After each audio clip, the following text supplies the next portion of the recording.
In this video, I am going to discuss about facial feedback theory.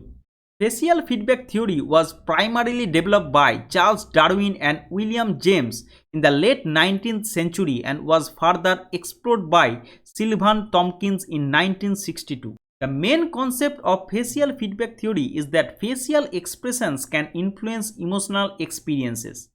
According to the theory, the act of forming facial expression can itself trigger the emotional response associated with that expression. This suggests a bidirectional relationship between facial expressions and emotions. Not only do emotions lead to facial expressions, but facial expressions can also influence the emotions we feel. Imagine you are feeling neutral or slightly down.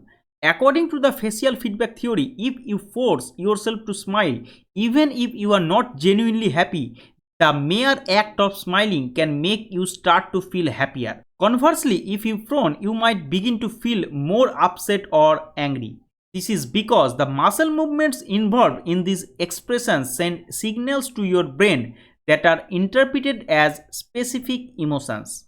Critics argue that it is difficult to establish a clear causal relationship between facial expressions and emotions. While facial expressions might enhance or modify emotions, it is less clear whether they can independently cause emotions.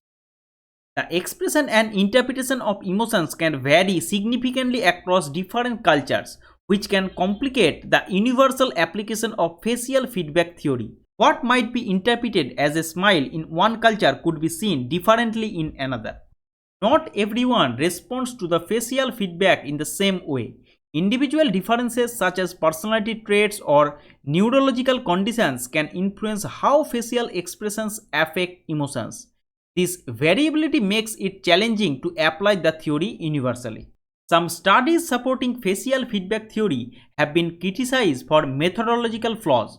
For example, participants might be influenced by demand characteristics or might be aware of the study's purpose, thus consciously altering their behavior. Other theories and mechanisms could explain the link between facial expressions and emotions.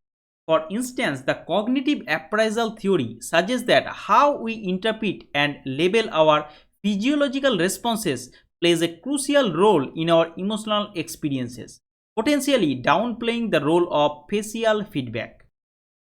Despite this criticism, facial feedback theory remains a significant and influential idea contributing to our understanding of the complex relationship between physical expressions and emotional experiences. Now, try this.